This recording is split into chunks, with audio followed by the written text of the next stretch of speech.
At hindi lamang dito sa daan na ito, kung hindi sa mga iba't ibang daan na nakapaligid dito sa ating binuksan ngayong araw. At bukod pa ron ay nais kong i-announce na ito, toll-free ito buong Abril. Mula ngayon hanggang end of April, toll-free ngayon muna dito.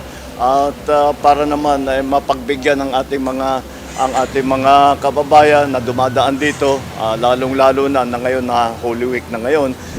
Alright, magandang umaga sa inyo lahat at nandito naman tayo at nagbubukas ulit tayo ng isang connector road.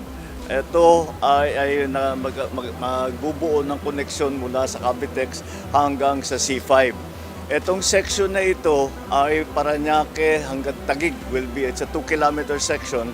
At ang dadaan dito, mga 36,000 na vehicles ang dadaan dito.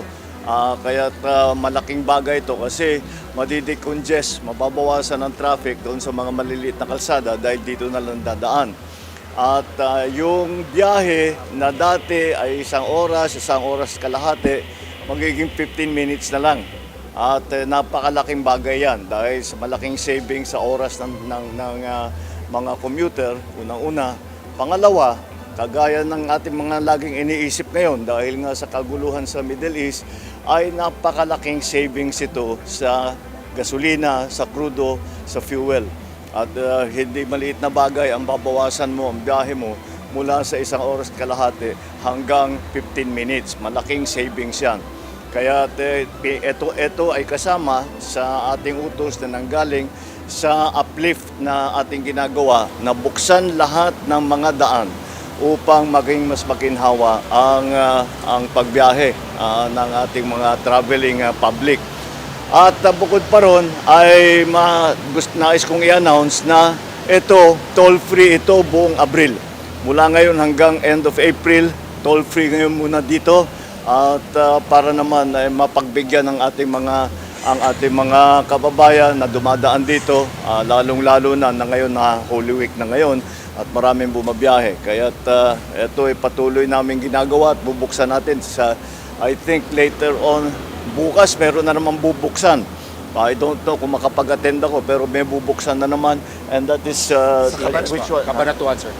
Tama, this is the one we were talking about. So, Cabanatuan to Ano po, mula Tagak po hanggang Cabanatuan. That's another para na naman sa ibang section ng Luzon.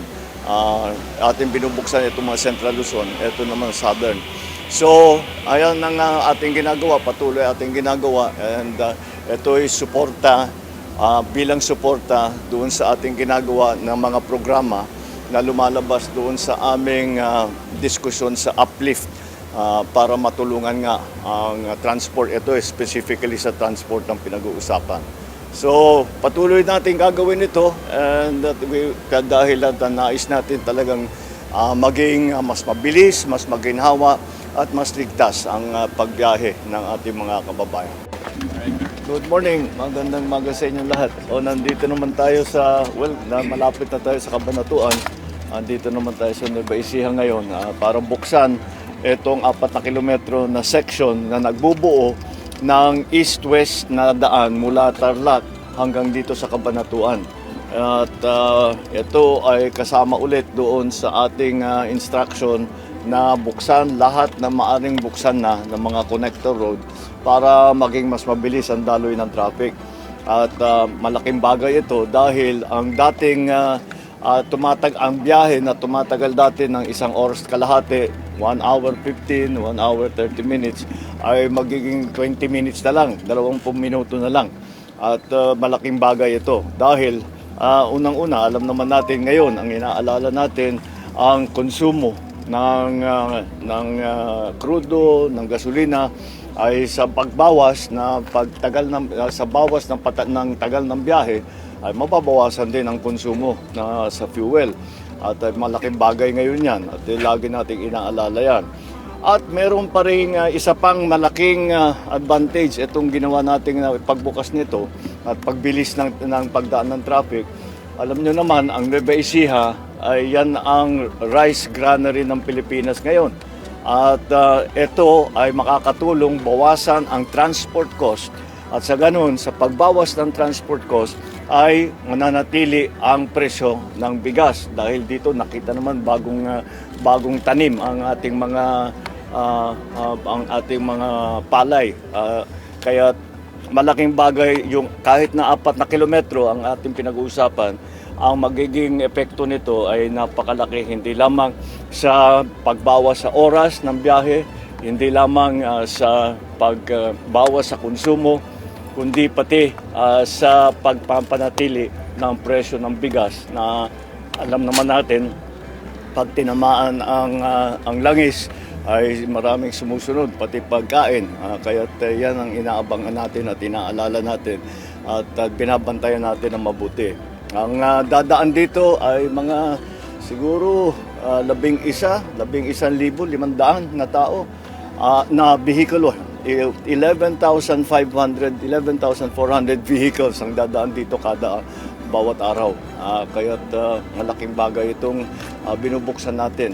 Kaya patuloy natin ginagawa ito para maging mas madali ang pagbiyahe ng tao at maging mabuksan na natin dahil kung pupunahin ninyo ang mga highway natin, ang takbo north-south.